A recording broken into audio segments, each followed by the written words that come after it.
Mesdames, Messieurs, bonsoir et bienvenue sur Challenge. Les transformateurs de lait montent au créneau et dénoncent la gestion de l'approvisionnement en poudre de lait par les pouvoirs publics.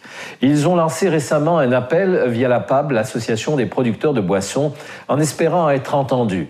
Mais de quoi s'agit-il exactement et quels sont les enjeux autour de ce marché? Le point avec mon invité dans un instant.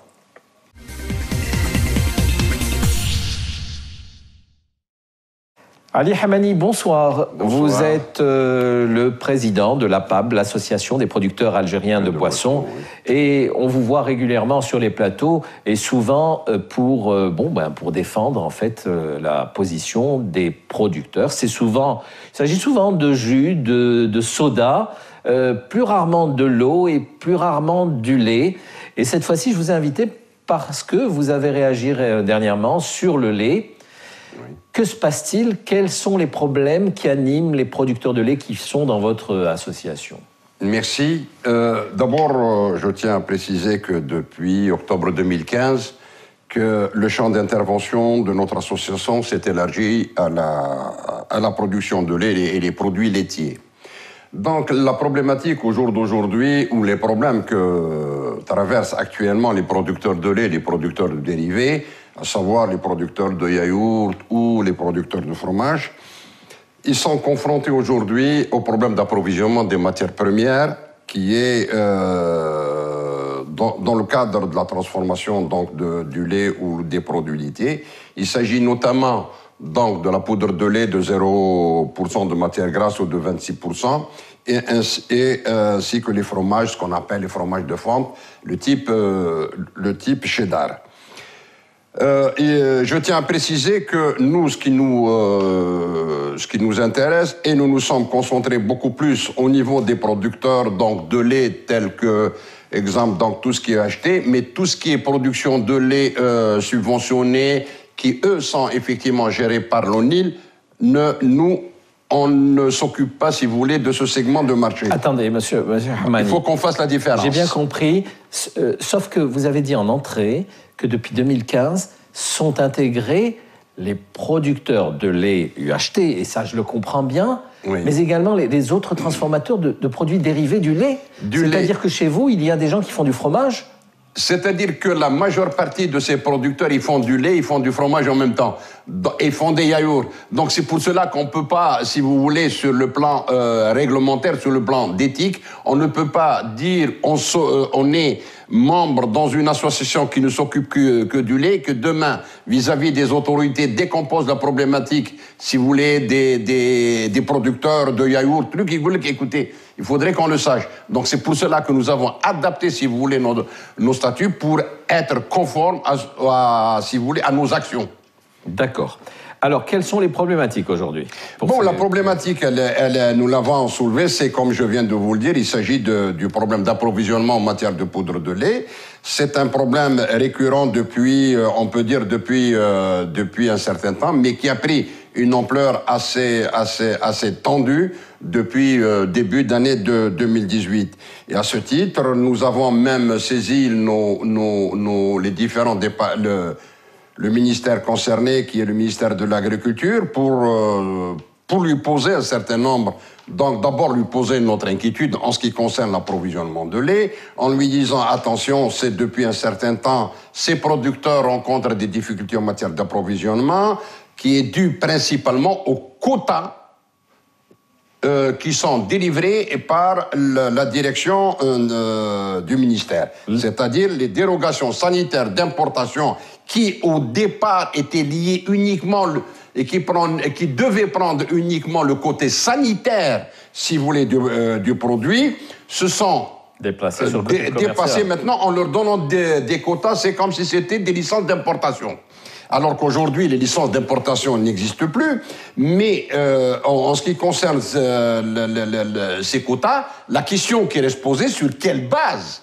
Quels sont les critères connus de tout le monde qui permet, si vous voulez, à la direction concernée du ministère d'attribuer un quota à telle entreprise et à telle entreprise et à telle entreprise. D'accord. Parce que ce que nous constatons, c'est qu'il y a une différence sur le terrain d'une entreprise à une autre. Est-ce qu'on tient compte des capacités de production? Est-ce qu'on tient compte du marché? Quels sont les critères qui permettent à cette direction d'attribuer un quota? Et pourquoi le quota d'abord? Que répond l'administration quand vous lui posez la question? Aucune réponse à ce jour. C'est ça, si vous voulez, c'est ce langage de sourd. C'est-à-dire, on agit, on est maître à bord, nous, on décide, mais sur quelle base?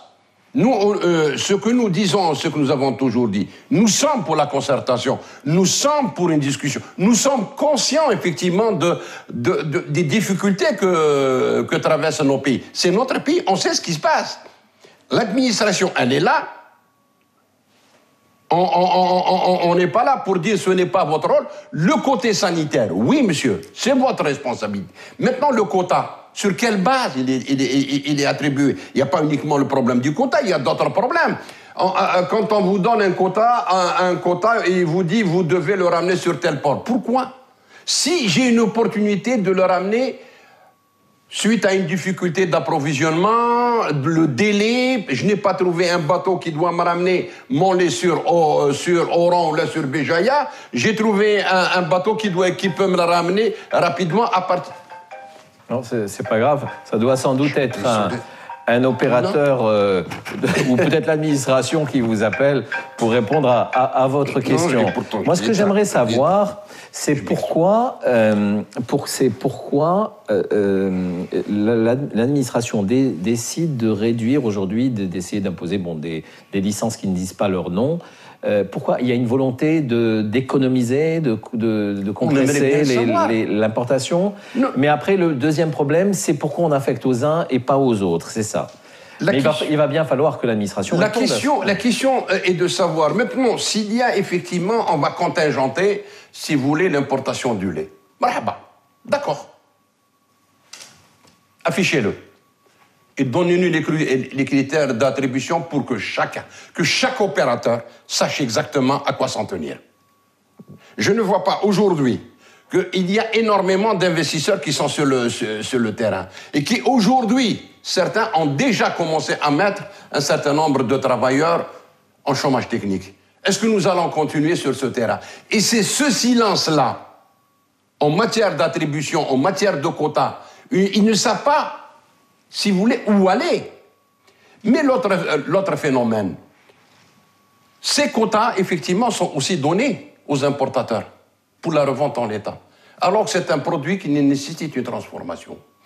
On nous a dit, effectivement, certains vous disent que c'est pour certains producteurs qui n'ont pas les capacités de négociation sur le marché international. Marhaba. Mais donnez-nous la traçabilité. Pour la sécurité. Où va ce produit? Pourquoi ces transformateurs, ces industriels aujourd'hui sont appelés de temps à autre à aller s'alimenter sur le marché parallèle? Vous pensez qu'il y a du trafic? Moi, je me pose la question, comment se fait-il? Vous pensez qu'il y a des lobbies qui interviennent, qui agissent? C'est-à-dire maintenant, le problème, est-ce que ce n'est pas la manière de gérer ce dossier-là qui entraîne effectivement un certain nombre de dépassements? Parce que s'il y avait une transparence en matière de quotas, on ne serait pas arrivé à ce stade. Et que chacun va savoir exactement à quoi s'en tenir. Un industriel, s'il n'a pas de visibilité, et qu'à chaque jour, attendez, on va pas l'avoir, ainsi de suite, jusqu'à quand?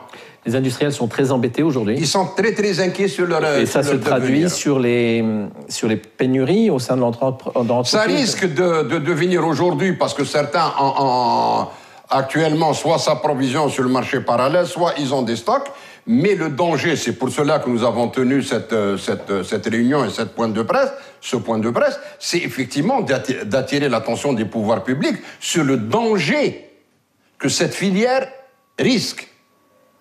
Parce que déjà, nous avons des unités qui ont fermé, certaines ont mis en chômage technique des effectifs qui sont sur une ligne de production.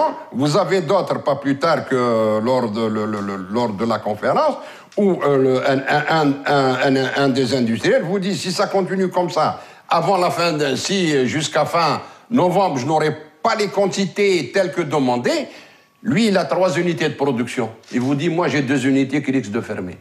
Est-ce qu'aujourd'hui, nous avons ce droit Est-ce que l'administration a le droit de mettre... Parce qu'on peut dire que ce n'est pas le producteur qui va mettre en chômage technique le truc. C'est l'administration qui va les mettre en chômage technique. Aujourd'hui, ces acteurs du lait, vous en recensez combien au niveau de votre association? Et qui sont-ils? Enfin, comment... Bon, vous avez dit que vous avez pour l'essentiel de l'UHT. Oui, ils sont actuellement, d'après certaines informations, puisque je ne vous cache pas que nous avons aussi lancé une étude dans ce cadre-là, pour effectivement, quand on avait décidé d'intégrer cette sous-filière, nous avons lancé une étude à travers un financement de l'Union européenne et avec des experts algériens. Nous avons fait une étude concernant, si vous voulez, l'organisation et les différentes contraintes que traverse, que connaît cette filière. Et il ressort qu'il y a des capacités très, très intéressantes, qu'il y a effectivement des possibilités de développement de ces filières, et principalement le développement de, si vous voulez, de tout ce qui est comme dérivé du lait. Et ces potentialités, si effectivement nous maintenons ce système de quotas et ce système de distribution, il faut dire que ce lait, c'est pas pour le lait subventionné. Il s'agit du lait où le prix est libre à la commerce. Ils ne sont pas concernés, je dis bien, je précise. Ces industriels ne sont pas concernés par la distribution, la production du lait subventionné.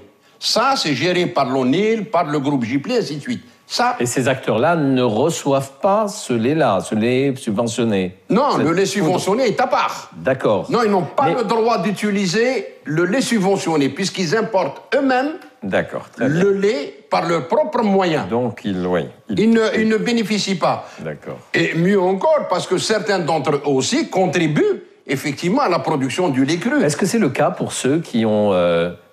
Vous parliez d'une différenciation dans la gestion des quotas. Oui. Est-ce que ceux qui en ont profité de ces quotas sont dans l'association, sans doute, mais... Lesquels? Vos membres. Les membres il y a certains membres qui bénéficient d'un quota qui est nettement supérieur à l'autre, ainsi de suite. Mais ceci ne les intéresse pas, il faudrait qu'on soit clair. C'est-à-dire, si je n'ai pas les quotas nécessaires en fonction de mes capacités de production, en fonction de mon plan de charge, c'est-à-dire que je dois me faire approvisionner. Et le problème aussi, est-ce que je dois me faire approvisionner sur la base d'un programme annuel ou sur la base d'un programme trimestriel tel qu'il est actuellement? On vous donne des DSI par trimestre. Pourquoi? C'est pour ça que je vous dis, ce n'est pas uniquement le quota, c'est tout le système d'attribution, d'octroi de ce DSI qui pose problème. À partir, vous avez le problème de critériologie. Sur quelle base? Pourquoi les ports? Pourquoi trimestriel? Alors qu'à un moment donné, c'était annuel. Mais moi, quand je vais sur le marché international, c'est en fonction, si vous voulez, de mon marché, je fais mes prévisions, je m'engage. Est-ce que je dois acheter au mois de juin? Est-ce que je dois Donc c'est le marché qui va décider à quelle période je dois acheter. Vous avez dit les ports. Pourquoi les ports? Eh bien, on ne sait pas. On vous dit qu'il faut désigner le port de destination. Pourquoi? Alors que dans tous les produits, quand on importe un produit, on met port algérien. Et j'ai toute la liberté en fonction, si vous voulez, du transit, du délai d'approvisionnement, de la disponibilité des navires, de l'urgence. Donc, opacité, bureaucratie qui reviennent. C'est ce qui nous fait peur. Est-ce que effectivement on veut gérer administrativement si vous voulez, ce produit, sur quelle base? C'est-à-dire que si on avait une réponse, que si les gens se mettent autour d'une table et qu'on arrive à sensibiliser, à communiquer avec ces producteurs-là, peut-être que la tension va baisser. Peut-être que même l'administration va avoir une autre idée ou une autre vision de la chose. Mais quand vous êtes derrière un bureau et vous décidez, vous voulez décider seul. Mais ça, c'est où? Ça se passe où? Au ministère du Commerce? Non, malheureusement, c'est ça le problème. Parce que normalement, c'est le ministère du Commerce qui doit gérer les quotas. Parce qu'il s'agit de la commercialisation. Mais de l'agriculture. Mais malheureusement, c'est le ministère de l'Agriculture, donc à travers beaucoup plus la direction donc, de la DSV, qui vous donne. Mais quand vous lui dites pourquoi, vous n'avez pas de réponse. On a écrit, il n'y a pas de réponse. Ils n'ont peut-être pas les mêmes habitudes de travail que le commerce. Il va falloir un peu plus de temps, il va falloir taper aux portes. Non, mais je pense quand même que nous avons un État qui a un gouvernement, qui a une politique nationale, et que nous avons besoin quand même de répondants. On ne peut pas se fier à tel ou tel département. Il y a une politique nationale, nous devons tous nous y insérer, y compris les départements ministériels concernés. Alors, vous avez lancé une conférence de presse, il y a eu une belle campagne là-dessus. Est-ce que... Donc, il n'y a toujours pas de réponse Pour le moment, il n'y a pas de réponse. On espère que les pouvoirs publics vont nous répondre, mais beaucoup plus pour qu'on puisse effectivement atténuer les contraintes que vivent les entreprises et donner un peu plus d'espoir même à nos travailleurs. Parce qu'il y a cette crainte, il y a, si vous voulez, cette tension au niveau des entreprises. Parce qu'on a l'impression qu'on touche uniquement le producteur, pour ne pas dire le patron de l'entreprise. Le patron de l'entreprise communique aussi avec ses travailleurs. Quand ils savent qu'il risque d'y avoir une pénurie de matières premières, l'ouvrier, qu'est-ce qu'il va se dire? Je vais continuer, je ne vais pas continuer, est-ce qu'ils vont me mettre, ils ne vont pas me mettre? Pourquoi cette tension? Il va penser trimestriellement lui aussi. Voilà. Et c'est ça le danger. Alors que nous avons tous, en matière de management, c'est qu'il y ait une certaine sérénité à l'intérieur de l'entreprise. Une stabilité. Quel est aujourd'hui, où est-ce qu'on en est en termes de tonnage de poudre de lait importée en Algérie? Si vous voulez, c'est très difficile d'avoir... globalement, si vous voulez, sur la base des statistiques qui ont été données, on tourne autour, subventionné, non subventionné, on doit tourner autour de 370 000 tonnes. D'accord. Aujourd'hui, et pour quel effectif aujourd'hui? Combien il y a d'acteurs de manière globale, officielle? Et on parle de marché formel, parce qu'évidemment... Non, on parle du marché formel. Ouais. Le marché formel, on n'a pas de truc. On parle au jour d'aujourd'hui, dans toute la filière lait, on parle de 30 000 emplois. D'accord. Et combien d'acteurs officiels? Officiel dans le domaine, les données en ce qui concerne les producteurs UHT, on parle d'une trentaine. Pour les laiteries, c'est le même problème que nous avons avec les boissons. Vous avez dans les 780 qui sont inscrits au niveau du CNRC. Lors de la dernière sortie de M. le ministre de l'Intérieur, il avait parlé de 400. L'ONIL parle de 287. L'étude que nous avons faite chez nous parle de 178. Si vous voulez, c'est un petit peu ce phénomène de chiffres qu'on n'arrive pas à maîtriser. Et heureusement qu'il y a un certain nombre d'associations qui ont lancé, même à travers le CNC, le Conseil national de concertation pour le développement de la PME. Donc, il va lancer, si vous voulez, un recensement de toutes les PME que nous avons au niveau national, par filière et par secteur d'activité. D'accord. Alors maintenant, qu'est-ce qui va se passer? Quelle va être la suite pour vous sur ce dossier? Nous, c'est d'attirer, nous continuerons toujours à attirer, nous sommes dans le cadre beaucoup plus de la discussion, de la concertation, nous continuerons à saisir les autorités et les responsables concernés. Nous avons même saisi Monsieur le Premier ministre, et j'ai reçu dernièrement un retour de lettre qui me dit que votre dossier était transmis au ministère de l'Agriculture, et j'espère que M. le ministre va nous répondre, parce que nous avons même demandé une audience pour essayer d'expliciter et de se mettre autour d'une table avec ces opérateurs pour trouver une solution. C'est-à-dire, s'il y a crise, gérons-la ensemble. Le lait, est-ce que ce lait, qu'est-ce qu'il représente, le lait UHT, par rapport au lait qui est en sachet? C'est un complément. Qu'on le veuille ou non, il vient quand il y a une pénurie de lait, le producteur, si vous voulez, le consommateur algérien plutôt, se tourne vers le lait UHT. C'est un complément assez important. Et même dans l'alimentation algérienne, vous le savez comme moi, c'est que nous avons deux produits qui sont essentiels dans l'alimentation. Vous avez le pain et le lait. Oui. Et l'eau. Oui, mais dans l'eau, parce qu'on dit c'est un don de Dieu. Donc, là, mais le pain, c'est un petit peu, ça vient de... Le lait UHT officiel, formel, de toute façon, il n'y a que du formel de ce point de vue-là. Aujourd'hui, ces acteurs, on n'a pas d'importateurs de lait aujourd'hui, UHT. Ce sont tous des producteurs locaux. Locaux, oui. Est-ce que tous ces laits sont bons à boire? Honnêtement, c'est une des opérations que nous, en tant qu'association, nous avons donc discuté avec un certain nombre de producteurs pour qu'on puisse lancer, comme nous l'avons fait à un moment donné pour les boissons, c'est un petit peu d'arriver si vous voulez, à moraliser d'abord les producteurs et en même temps à mettre en place un certain nombre de normes, des normes qualité. Et nous devons le faire en relation avec le ministère de la Santé et le ministère du Commerce, comme nous l'avons fait, et tout le monde était d'accord dernièrement, et nous allons lancer cette opération dans peu de temps pour connaître d'abord ce qu'il y a sur le marché, la qualité des produits qui sont sur le marché, dont certains on n'a pas à en rougir, puisque même il y a des normes à l'international qui existent, mais je pense que globalement, ça ne pose aucun problème, mais ceci dit, il faut prendre les précautions nécessaires. Je pense que l'étude que nous allons lancer va nous permettre effectivement de dénoncer en cas où effectivement les normes ne sont pas respectées. Parce qu'il faudrait aussi revenir au problème si vous voulez, de la dénomination d'un certain nombre de produits. D'ailleurs, je ne vous cache pas, dans ce cadre-là, récemment, nous avons participé avec nos amis du ministère de l'Industrie à la mise en place d'un règlement technique algérien sur les fromages. Déjà, il faudrait qu'on s'entende qu'est-ce que c'est qu'un fromage.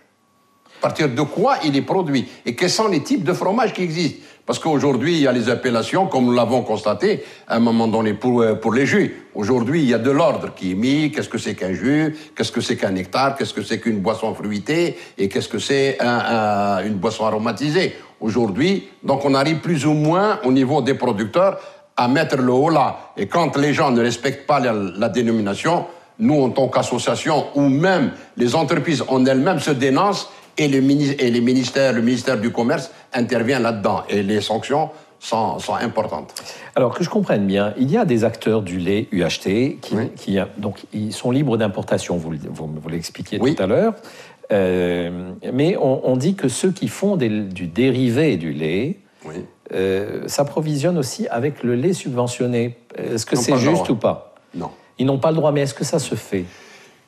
Et ni pour dire que ça ne se fait pas, pour le moment, en ce qui nous concerne, les gens qui sont au niveau de notre association, ce sont des gros producteurs.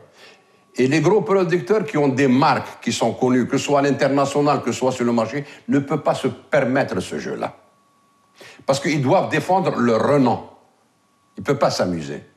Bien au contraire, certains, si vous voulez, producteurs, eux-mêmes développent la production de lait cru, soit en créant des unités spécialisées dans l'élevage pour la production de lait, soit de contribuer, de participer à la mise en place de vaches laitières au profit de certains agriculteurs pour pouvoir bénéficier au retour du lait cru qui leur permettent effectivement de produire leurs dérivés.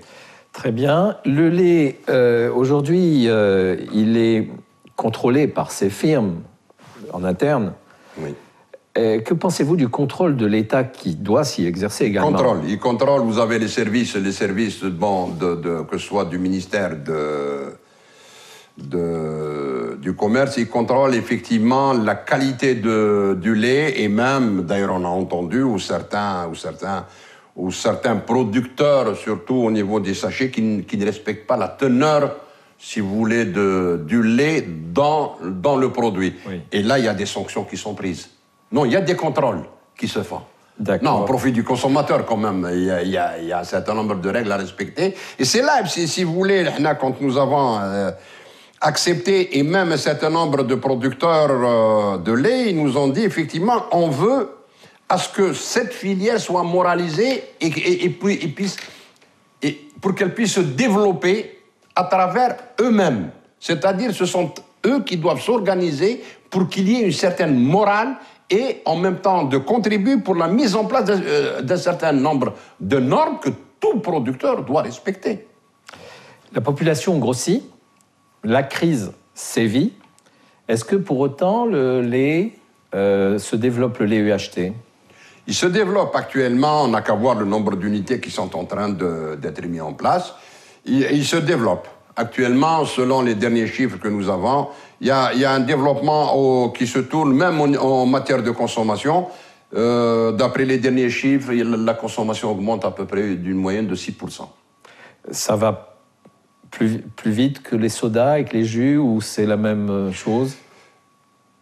D'après les derniers chiffres par rapport aux boissons, aujourd'hui le lait se développe beaucoup plus vite que les boissons gazeuses, par exemple. C'est une bonne chose, je pense, enfin du point de vue de la santé. Voilà, écoutez, je vous remercie beaucoup. Il fallait faire cet éclairage un petit peu sur ce marché du lait UHT et cette problématique que vous venez de soulever concernant la non-réponse de l'administration par rapport à des explications qui sont attendues sur la gestion des quotas qui sont affectés.